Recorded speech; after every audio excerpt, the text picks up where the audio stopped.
Hello, beautiful people. My name is Nnaishi from the Cap City, Pitori Masangini, and welcome to the Grounded and Fearless podcast, the podcast that is just for you. On this show, we are all about spreading love, life, and growth, as well as discussing unpopular truth. If you are new to the show, do the most, subscribe and follow. If you are a returning listener, thank you so much for the love. We really appreciate the support. And without any further ado, let's get straight to the episode. Enjoy. Hello, beautiful people. Welcome to another epic episode of the Grounded and Fearless podcast. Thank you so much for tuning into today's one-man show.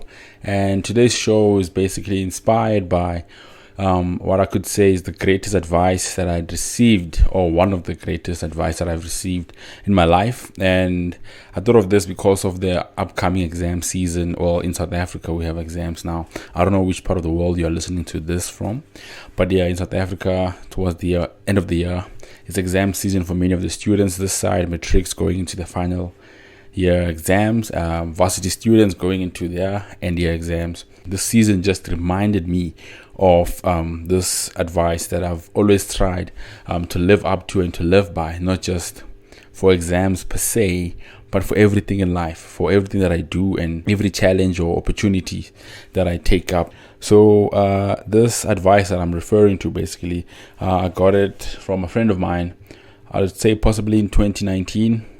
We were just chatting, and then they were sharing with me their experience. At the time, they had graduated and they had started working, and they were just reflecting back on their life and how their life had panned out in the past few years, and if are they where they wanted to be, or are they still on the journey? They were just questioning themselves, but it was not in a bad way, but we were just having a conversation, and then they were just reflecting on their life, basically saying, are they still on the journey that they wanted to pursue, or are they happy? Are they where they thought they would be at that time of their life? And the advice that I got was that, in everything that you do, Nnaishi, you need to give your best. Regardless of whatever it is that you're doing, just give your best. And in that way, whatever the outcome of the thing that you are doing, you can still look back and be proud. So basically, if you give your best, regardless whether you win that race or you don't, you can look back and say, I gave my best. And that's all that matters, is that I gave my best and I showed up to the event on the day. And for me, that was like a wow moment, thinking that when you have such a mindset in life, it makes you more eager and or I should say less afraid of failure, because now this mindset kind of makes you get rid of the fear of failure, because now you're in it to win it, obviously, but also with the aim and the idea that should I not win it, I can still be proud of myself. So it's like putting all the effort and attention into the input and letting the output take care of itself. And that's how I've been trying to live most of my life and most of my days, that in everything that I do, I show up and give my full attention, the best of my abilities, work as hard as I can, and leave everything on the tennis court. I don't play tennis, but yeah, on the tennis courts, on the rugby fields, on the soccer fields, whatever it is that I do, I just try and show up, whether it's academics, whether it's singing, of course, but yeah, that's a topic for another day. But anyway, so that is the advice that I got from this friend of mine. And also with that advice, it made me become, how can I say, have a system or a way where I can handle regrets in my life, because I realized that in my own life, regrets sometimes come from not taking that chance, or having taken that chance or the opportunity, but not having given my best, where at the end of the day, I look back and be like, I was so close. Maybe if I studied more, or maybe if I trained an extra day, or if I gave in 100%, maybe the result could have been different. But with the mindset of giving your best every single time, you kind of eliminate that regret of saying, I could have done better, because you've given your best and you laid it all on the ground. And that is how this piece of advice that I got from this friend of mine helps me handle my regrets and my fear of failure, is knowing that I'll always give my best. I just focus on the input and let the output take care of itself. In that way, there's kind of no room for regrets. Obviously, sometimes you might not take the chance and then, get cold feet and stuff like that.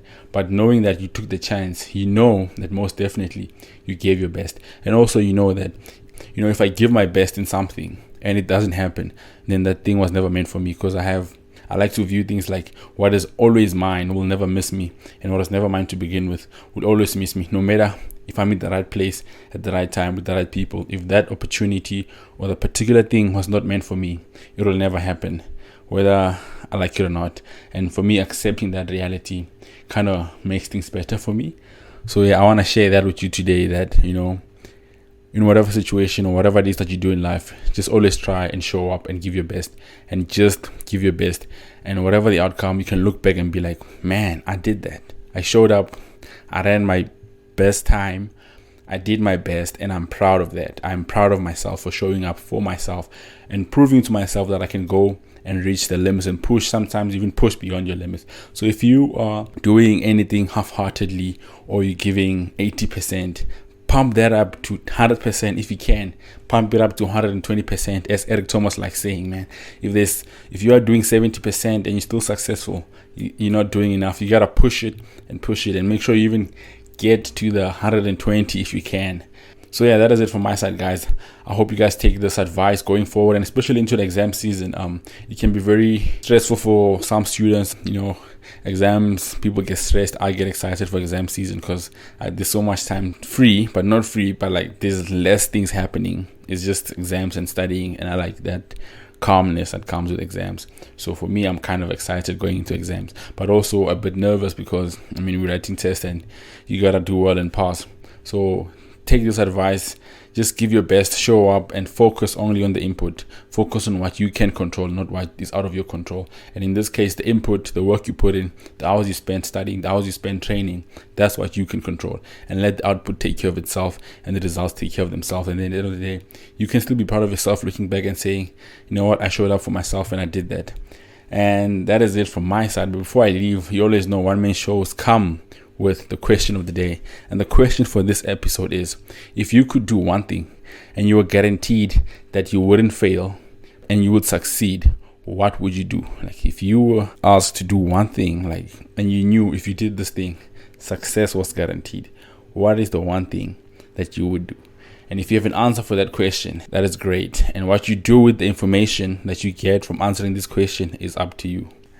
Ladies and gentlemen, beautiful people, thank you so much for tuning into today's episode. Please follow us on Instagram at groundedandfearless. And for me, namaste_Nnaishi on Instagram as well. And from my side, ladies and gentlemen, adios. And with that, we have reached the end of our episode. Thank you so much for tuning in and being part of the show today. Please don't forget to subscribe and follow, and also leave a review, as this helps us improve the show, and we are then able to deliver better content for you to listen to and enjoy. And so until we meet again, adios.